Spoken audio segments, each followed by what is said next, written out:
अस्सलाम वालेकुम दोस्तों, ये प्राइमेक्स इन्वर्टर है। साथ इन्होंने एजीएस की बैटरियां लगाई हुई हैं जो कि ट्यूबलर बैटरियां नहीं होती, टाल बैटरियां होती हैं। इन्होंने गलत सेटिंग रखी जिस वजह से इनकी बैटरियां बहुत ज़्यादा हीटअप हो रही हैं।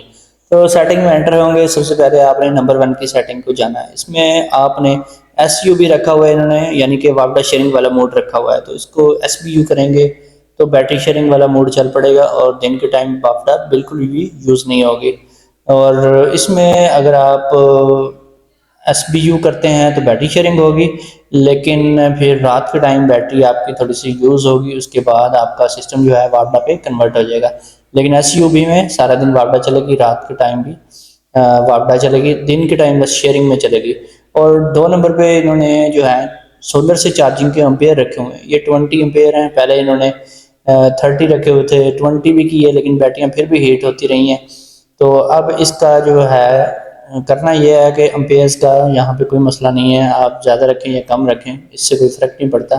लेकिन बैटरी की लाइफ के लिए 20 या 30 होने चाहिए, इससे ज़्यादा नहीं होने चाहिए। और 3 नंबर पे एपीएल, ये इन्होंने वाइड रेंज रखी हुई है। इसमें अगर आपके पास वापडा के वोल्टेज लो रहते हैं तो फिर ये एक बेहतरीन रेंज है। अदरवाइज़ अगर आप कंप्यूटर यूज़र हैं तो फिर आपको यूपीएस रखना चाहिए। तो 5 नंबर पे बैटरी टाइप है, यहाँ पे यूएसई रखेंगे। इन्होंने पहले रखा हुआ था एफएलडी रखा हुआ था, और एफएलडी की वजह से इनकी बैटरियाँ ख़राब होती रही हैं और बहुत ज़्यादा हीटअप होती रही हैं। यूएसई इन्होंने कर दिया, लेकिन इन्होंने पैरामीटर सही नहीं रखे, फिर भी इनकी अभी भी हीट हो रही हैं। तो इसमें 6 नंबर और 7 नंबर पे जो है ये डिसेबल रखना है आपने, ईएफटी, ठीक है। तो ये होता है जी, अगर ओवर टेम्परेचर या ओवरलोड की वजह से आपका इन्वर्टर ट्रिप हो जाता है तो फिर फौरी तौर पे ऑन नहीं होगा। अगर इसको अनेबल कर देंगे तो फिर वो ऑटोमेटिकली ऑन होने की कोशिश करेगा। लेकिन अगर आपका इन्वर्टर बार बार इसी तरह कोशिश करता रहा तो फिर आपका इन्वर्टर जल सकता है। तो इसलिए हमेशा इसको डिफ़ॉल्ट वैल्यू डिसेबल ही होती है, डिसेबल पे ही रहने देना चाहिए। इसके बाद फ्रिक्वेंसी है 50 साइकिल, इसको आप 60 नहीं करना। कुछ लोग आपको कहते हैं जी 60 कर दें तो जनरेटर के साथ भी कनेक्ट हो जाएगा, ऐसा हरगिज़ नहीं है। 50 जो है इसकी आउटपुट की फ्रिक्वेंसी होती है, ना कि इनपुट रेंज की फ्रिक्वेंसी है। तो अगर आपके जनरेटर के साथ प्रॉब्लम आ रहा है तो आपने इसकी इनपुट रेंज को चेंज करना है, ना कि आउटपुट रेंज को। इनपुट रेंज जो है 3 नंबर पे आपने एपीएल कर देनी है, ठीक है। इसके बाद 10 नंबर पे है इसके आउटपुट के वोल्टेज, ये 230 होते हैं, डिफ़ॉल्ट वैल्यू भी 230 है। इसको 230 पे ही रहने देना चाहिए। इसको अगर आप 220 करना चाहते हैं 220 भी कर सकते हैं। और 11 नंबर पे है यूईआई। यूई का मतलब है यूटिलिटी, यूटिलिटी से चार्जिंग जो अम्पेयर हैं, तो ये 10 है, तो 2 भी रख सकते हैं ताकि आपका वापडा का चार्जिंग का खर्चा रात को बहुत कम हो। अगर आप अम्पेयर ज़्यादा रखना चाहते हैं तो मैक्सिमम आप 20 रख लें, इससे ज़्यादा ना करें। 10 पे रखेंगे तो फिर भी आपकी बैटरी जो है 2 घंटे में या 3 में फुल हो जाएगी। और अगर बड़ी बैटरी है तो फिर 4 से 5 घंटे लग जाते हैं। और 12 नंबर पे है 23। तो ये इसका मतलब ये है कि अगर आपने नंबर 1 पे एसपीयू मोड रखा हुआ है तो 23 वोल्ट तक शाम को बैटरी डिस्चार्ज होगी, उसके बाद ऑटोमेटिकली आपकी वापडा चल पड़ेगी। और 13 नंबर पे है 27। इसका मतलब ये है कि 27 तक उसके बाद आपकी बैटरी चार्ज होगी वापडा से। और फिर क्या होगा, फिर दोबारा से ये वापडा को छोड़ देगा और बैटरी मोड पे शिफ्ट हो जाएगा, बैटरी यूज़ करना शुरू कर देगा। और सुबह के टाइम फिर 27 तक जब तक आपकी बैटरी चार्ज नहीं होती तब तक ये वापडा को चलाए रखेगा, सोलर पे कन्वर्ट नहीं होगा। और CSO 13 पे है, इसका मतलब है कि आपकी दिन के टाइम सोलर से चार्जिंग होगी और रात के टाइम इसकी वापडा से चार्जिंग होगी। तो अगर आप चाहते हैं वापडा से चार्जिंग बिल्कुल बंद हो जाए तो फिर आपने OSO कर देना है। 18 नंबर पे है बजर ऑफ। इन्होंने बजर ऑफ रखी हुई है, तो आप इसको ऑन ही रखें तो ज़्यादा बेहतर है, ताकि कोई भी अलार्म जो हो आपको पता लगता रहे जो कुछ भी हो रहा है आपके साथ, आपके इन्वर्टर में कोई फॉल्ट आता है। 19 पे है FEB। अगर आप चाहते हैं कि इन्वर्टर चलते चलता शुरू में ना जाए, जो जहाँ पे हम इसको रखें वहीं पर रहे, तो फिर इसको आप यहाँ से 19 नंबर से चेंज कर सकते हैं। यहाँ पे लाइट ऑफ है, इन्होंने ऑफ की हुई है। डिफ़ॉल्ट में लाइट ऑन होती है 20 नंबर में, तो इसको भी ऑन रखें। और 22 पे है अलार्म ऑन, इसको भी आपने ऑन ही रहने देना है ताकि कोई भी अलार्म आए फॉल्ट वगैरह का तो वो आपको सुनाई देता रहे।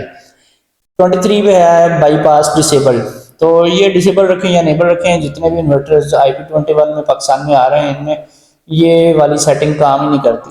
तो 25 नंबर पे है फॉल्ट कोड इनेबल। तो ये रिकॉर्डिंग करता है जो भी आपका इन्वर्टर तो उसको अनेबल ही रहने दें। 26 पे है जी 29.2, ये है जिसकी वजह से इनकी बैटरी हीटअप हो रही है। ये बल्ब चार्जिंग वोल्टेज है 29.2 ट्यूबुलर बैटरी के लिए होते हैं, जबकि ये ट्यूबुलर शेप में तो ज़रूर है लेकिन टाल बैटरी है, ट्यूबुलर नहीं है। इसको 28.8 रखना है आपने, ज़्यादा नहीं रखना। ज़्यादा रखेंगे तो काम ख़राब हो जाएगा, बैटरी हीटअप होगी। अगर ट्यूबुलर बैटरी यूज़र है 29.2 रखना है, अगर सादा बैटरी यूज़र है तो फिर आपने 28.2 करना है। तो फिर आपका जो है मसला हल हो जाएगा और आपकी बैटरी जो है वो हीटअप नहीं होगी। अगर आप लिथियम बैटरी 24 वोल्ट में जो आती है वो यूज़ कर रहे हैं, फिर आपने ये वाली वैल्यू 28.8 ही रखनी है, जो इस बैटरी के लिए एजीएस की जो टाल बैटरी है उसके लिए रखनी है। तो फ्लोट वैल्यू है 27 पे, ये 27.0 ही रहने देनी है, चाहे आप लिथियम बैटरी यूज़ कर रहे हैं, चाहे सादा बैटरी है, चाहे टॉल ट्यूबुलर बैटरी है, या फिर सील्ड लेड एसिड बैटरी, या फिर एशियन बैटरी, कोई भी बैटरी आप यूज़ कर रहे हैं, आपने फ्लोट वैल्यू को 27 से ज़्यादा नहीं करना। हाँ ये है कि अगर लिथियम बैटरी आपको बैकअप नहीं दे रही तो फिर आपने इसको 28.0 कर देना है फ्लोट को। और 29 पे है जी कहाँ तक बैटरी डिस्चार्ज हो, 21 वोल्ट वैल्यू डिफ़ॉल्ट है, इसको इधर ही रहने देना है। इसको अगर बढ़ाएंगे तो आपका इन्वर्टर जो है जल्दी शट डाउन हो जाएगा रात को जब बिजली बंद होती है। तो 30 नंबर पे है ADS equalization disable, default value disable होती है। अगर आप लेड एसिड बैटरी यूज़ कर रहे हैं तो फिर आप इसको अनेबल कर लें। और 31 पे है इसके वोल्टेज, जब तक वोल्टेज सेट नहीं करेंगे इक्वलाइजेशन आपकी वर्किंग नहीं करेगी, कर भी रही होगी लेकिन फिर भी आपको फ़ायदा नहीं हो रहा होगा। और इसके वोल्टेज आपने 2 वोल्ट प्लस कर देने हैं जो आपने बल्क वैल्यू रखी है उससे। और 33 पे है जी इसका टाइम, 34 पे भी इसका टाइम आउट, तो 60 और 120 ये इतना टाइम काफ़ी होता है इक्वलाइजेशन करवाने के लिए, नॉर्मल टाइम है। और इसके अलावा 35 पे होता है डेज कि कितने दिनों के बाद, कितने इंटरवल के बाद ऑटोमेटिकली स्टार्ट हो। ये 30 डी जो है डिफ़ॉल्ट वैल्यू है, इसको आप 15 डी भी कर सकते हैं अगर आपकी बैटरी पुरानी है, तो इसको 10 डी भी कर सकते हैं, ठीक है। और 36 पे है एडीएस, और अगर आप चाहते हैं अभी इनेबल हो जाए इक्वलाइजेशन तो फिर AEN इसको कर दें, ठीक है, लेकिन इसको एडीएस पे ही रहने दें तो ज़्यादा बेहतर है। इसके बाद 37 कुछ नहीं, इसको छोड़ें। 38 पे है ग्रिड फीडिंग, ये डिसेबल होती है और इसको अगर आपने इनेबल करवाना है तब इनेबल कराना है जब आपका ग्रीन मीटर लग जाए। ग्रीन मीटर लगे तो फिर यहाँ से आपने GFE कर देना है, और नंबर 1 पे आपने SUB भी कर देना है साथ ही। पावडा शेयरिंग होगी तो ही आपका ग्रीन मीटर जो है नेट मीटिंग जो है आपका इन्वर्टर नेट मीटिंग करवाएगा। और फिर इसमें आगे आती है जी हैवी लोड की सेटिंग। हैवी लोड की सेटिंग जो है वो आपने करनी है जी 60 नंबर पे। 60 नंबर पे जो है आपने बैटरी के वोल्टेज सेट करने हैं। यहाँ पे 21 वोल्ट है, इसका मतलब है कि L2 पे जो आपने हैवी लोड लगाया होगा वो कट ऑफ हो जाएगा जब 21 वोल्ट तक बैटरी डिस्चार्ज होगी। तो इसको 21 पे रखने का कोई भी फ़ायदा नहीं है, इसको आपने बढ़ाना है। इसको आपने कर देना है 23 या फिर 24। 24 पे रखेंगे तो आपका 5-10 मिनट चलेगा हैवी लोड, और उसके बाद आपकी बैटरी जल्दी 24 पे आ जाएगी और ये हैवी लोड कट ऑफ हो जाएगा। तो फिर 61 पे DDS, इसको भी आपने DDS ही रखना है, डिसेबल रखना है।